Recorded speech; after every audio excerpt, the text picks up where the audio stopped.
Human skeletal remains found at the Skeletal National Monument, but confirming the identity may take some time. KNEB.TV News starts right now. From your trusted source for news in western Nebraska and eastern Wyoming, this is KNEB.TV News. Presented by Platte Valley Companies, premier provider of financial services. Hello, I'm Ryan Murphy. This is KNEB.TV News, powered by Platte Valley Companies. Thanks for joining me, and great to be back at the anchor desk. In our top story, it's been the talk of the town for days now as human skeletal remains discovered on the north side of the Skeletal National Monument early Friday were found. Gering Police Captain Jason Rogers spoke to KNEB News about the findings. Somebody kind of up in that area found what to them looked like, possibly human skeletal remains. We've got personnel up there right now working the scene, recovering what does look to be human skeletal remains. The discovery prompted a multi-day response from several local agencies, as well as cadaver dogs from Wyoming, working to recover the remains and examine the nearby area for any potentially related evidence. One of our next steps will be to contact a forensic lab. Don't know exactly where that will be as of yet, but obviously there will have to be some testing that goes on to determine identity, compare that with other, other information that we may have available. Many have speculated that the remains may be those of Chance Engelbert, the Moorcroft, Wyoming man who went missing a little more than 6 years ago. Well, an Alliance man caught with more than an ounce of suspected methamphetamine earlier this year was back in court last week for sentencing.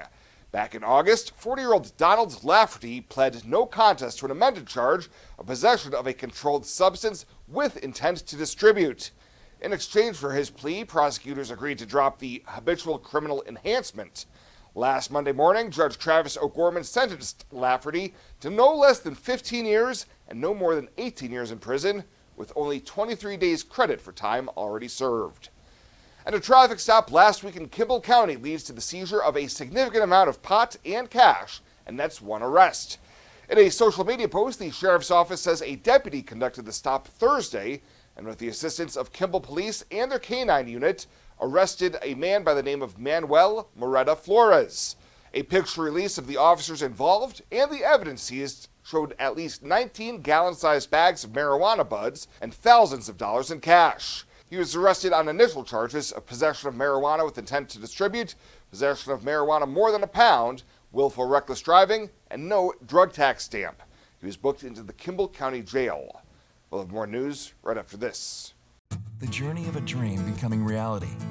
When we're young, a dream develops into a passion. That passion continues to manifest and grows as you do. It becomes all you want to do and all you want to be. It gives you direction. It drives you. Then your dream has become a reality. When that dream is ready to be reality, Platte Valley Bank will be with you every step of the way. Life is crazy. Pain is stressful. How can anybody concentrate with these busy schedules? Now you can. This is Ben Moravec coming to you from Hydrozen, a float therapy business right here in Scotts Bluff. I'm here today to let you know we now have memberships for $49 monthly. You can guarantee yourself at least one float per month. You know how floating keeps your muscles relaxed, your joints relieved, and your brain clear to think? Now you can float at a reduced rate each month. Inquire today at hydrozenfloat.com or call us at 308-63-FLOAT. Hydrozen. Unplug and recharge.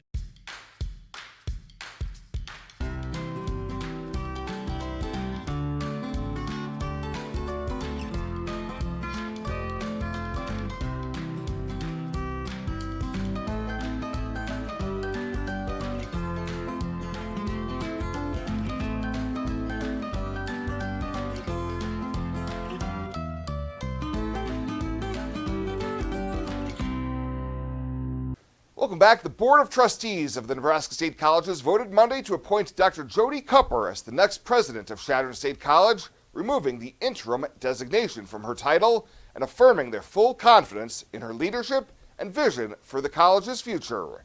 After surfacing as a finalist during the 2023 Chadron State presidential search, Cupper was selected to serve as interim president in June. Her years of experience with the Nebraska State College system and familiarity with Nebraska and the region allowed her to make an immediate impact on shaping the direction of the college. Board Vice Chair Margene Terrell said her results speak louder than any resume, adding that with Cupper's leadership, Chadron State is moving forward with purpose and optimism. Well, Denver Air Connection is expanding service at Alliance Municipal Airport this fall with the addition of more flights to Denver International Airport.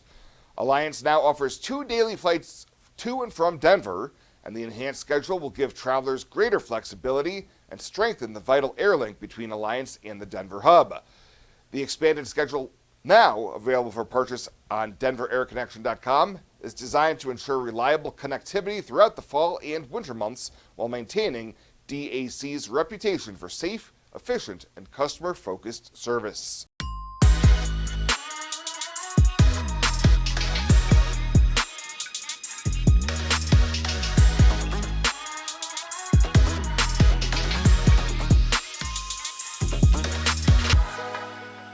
October is Renewal by Anderson's United Against Cancer campaign, and when Renewal offered to pay for employees' radon testing and mitigation, several Renewal team members found radon in their homes. Deb was one of them, and she always wondered how she got breast cancer. Radon causes cancer. It's linked to Parkinson's, Alzheimer's. Radon is a killer. People don't know about radon. They don't know what a killer it is, and they don't know how cheap it is to have it tested. From all of us at Renewal by Anderson, please get a radon test now. It could save your life. I imagined retirement in a place where we could enjoy our golden years, where adventure and friendship are the only items on the schedule. The Garden Homes at Northfield gives us the luxury we planned for and peace of mind when it comes to convenience, safety, and comfort. We never have to stop and think about the day-to-day upkeep. We love to explore abroad, but most importantly in our backyard. So much to do, so much to see. Here at Northfield, we get the protection of life care, incredible tax benefits, and secured rates for aging services. It's peaceful, knowing that if our needs change, we'll be taken care of. And most importantly, that our kids will never have to make any tough decisions. There never seemed to be enough time to do all the things we wanted. Now we get to focus our energy on enjoying what this community has to offer. At the Garden Homes, life is ours again. A place we had dreamed about. A chance to focus on us. Ellen Simmons with the Rural Radio Network. October is Breast Cancer Awareness Month, and the Nebraska Cancer Coalition is working to educate Nebraskans on the importance of breast cancer screening. Now, we're joined today by Erin Dorn, an internal medicine physician assistant with Beatrice Community Hospital. Thanks so much for joining us. Thanks for having me, Ellen. Well, breast cancer is the second most common cancer in Nebraska. So knowing this key statistic or fact, as a healthcare provider, what are some of the main factors you believe women should be aware of that would put them at a higher risk for breast cancer? Well, first and foremost, I think it's pretty obvious as we're talking about women here that being born female is your highest risk factor.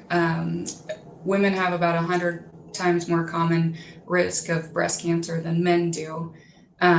Also, age increases your risk. So the majority of breast cancers we actually see in women 55 and older. About 5 to 10% of breast cancers right now are showing that there's hereditary or genetic mutations increasing their risk of that. And so we're seeing some of the breast cancers earlier. And then also just knowing what is your personal history, what is your family history. Those two things really do increase your risk, whether it's your personal or other first-degree relatives. All right. Well, for a woman sitting in your office, the list of breast cancer risk factors, that can feel overwhelming. So how do you help your patients understand their personal risk, and how can they use that knowledge to be proactive about their health? Well, each time a female comes in for her annual exam with me, we make sure and we have them fill out a family history form. And if they're high risk for cancer in any way, we look at what is that family history or what is that personal history, because that's where we look into could it be more of a genetic link we need to get some type of genetic or hereditary testing done with. We update the family history every year, because family history changes every year. And I think we forget that life goes on, and maybe someone in the family did have a diagnosis or an abnormal testing that we need to be aware of. And then I also talk to them about it. There's no magic age that stops breast cancer. It's not like, you turn 75, you may drop off some of our testing rules that we need to follow from a quality standpoint. But if you have a good quality of life and you're still active, you should still be talking to your doctor and getting your mammograms, because your risk goes up with age. It doesn't just stop. And then breast cancer guidelines specifically, like first and foremost, start at the age of 40 for the average risk patient. If you're higher risk, your primary care provider should see that and know that, and talk to you about the age of your family members that put you at higher risk, and that you may need to start testing sooner than 40. We also, I think it's important to know that more of the guidelines have gone to actually getting mammograms done every year instead of every 2 years. There's still guidelines out there that say 1 to 2 years, but I think it's important once you start screening, you continue screening and do routine screening, because that's how we're going to find it, is screening early and screening often. Yeah, I agree. All right. Well, breast density is a risk factor that many women may not be aware of until they get their mammogram results. Can you explain what breast density is and how it increases a woman's risk for breast cancer? Right. So a lot of people think, I have full breast or I have large breast, I must have dense breast. And that's not what dense breast tissue is defined at. You can't actually feel your breast density. It's something we only see on imaging with your mammogram. In the background image of a mammogram is black, and abnormalities show up on there white, or dense breast tissue shows up there white. So it's really hard for the radiologist to decipher, is this an abnormal lump in this area, or is their tissue so white and so dense it's going to be hard to tell anything on there. And the dense breast tissue is anything that's not fatty tissue in your breast, like your glands, or just fibrous tissue in there. And they've actually started rating these on mammogram results, where you have categories A through D, and categories C and D that are the highest breast density. They're the ones that have increased risk. And we're not sure exactly why yet. Patients with higher breast density have an increased risk of breast cancer, not just an increased risk of us not being able to see it as well on a mammogram. But that type of tissue is a predisposing factor for increasing your risk. So getting your mammogram, seeing what your density is on there is important.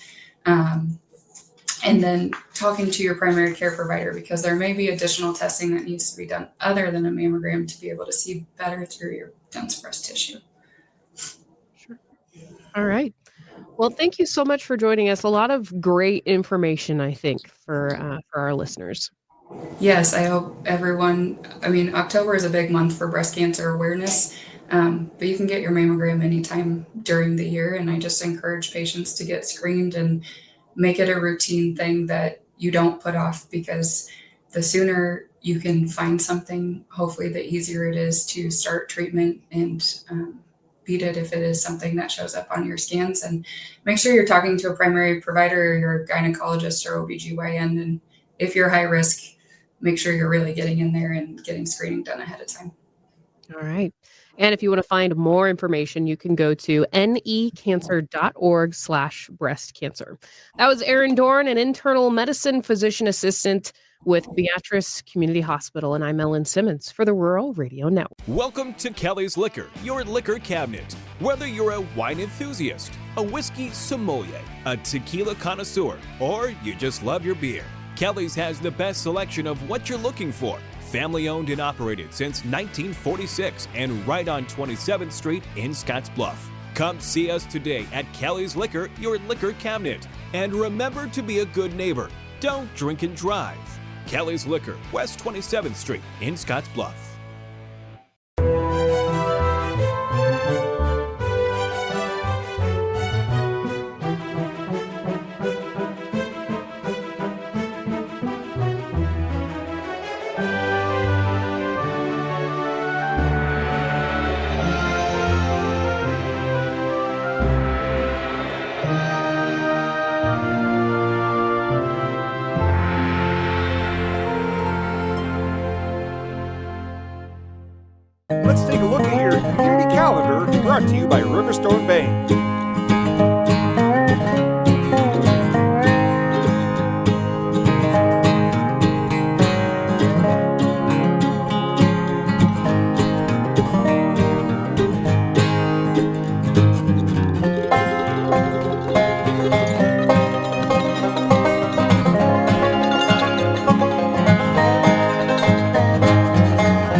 The community calendar is brought to you by Riverstone Bank.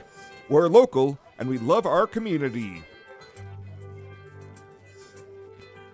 Better sleep and better health can be found at Western Sleep Medicine in Gering. Since 2006, Western Sleep Medicine has offered the lowest cost sleep testing either in their independent sleep laboratory or the privacy of your own home. You have control over your health care and your out-of-pocket cost. All insurance is accepted for a much lower cost than the regional option. If you need a sleep study, ask for Western Sleep Medicine. They've helped thousands of people over the years and want to help you. Western Sleep Medicine. Better sleep, better health. At Platte Valley Bank, we want to help you take advantage of every adventure. We know you have plans, goals, and dreams. Let us help you with them. Whether you are just starting the business you have always imagined or looking to grow your existing one, we have a business loan to fit your needs. Stop in and see us at Platte Valley Bank and let us help make your dreams a reality. You belong here. Platte Valley Bank, member FDIC, equal housing lender. And finally, tonight, staff of the Nebraska Chamber made a roadshow stop in Scottsbluff late last week, discussing the impact of the most recent legislative session and looking forward to issues needed to be addressed.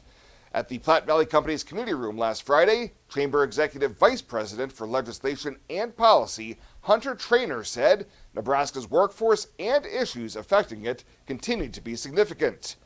Traynor said while it may be a tough subject for some, Nebraska's population would be shrinking if not for immigration from other countries.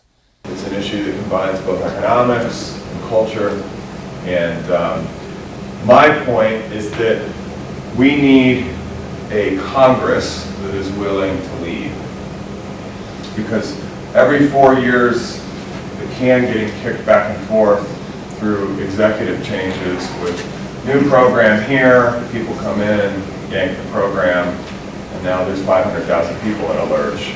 It's not working. Traynor also discussed energy and the increasing need for more power generation in light of energy-intensive industries such as data centers. He said an all-of-the-above approach is needed as base load transitions from coal to natural gas and power from wind and solar can fill the gap. Well, that is it for us this time. Thank you so much for tuning in. Stay safe out there. We'll see you here next time.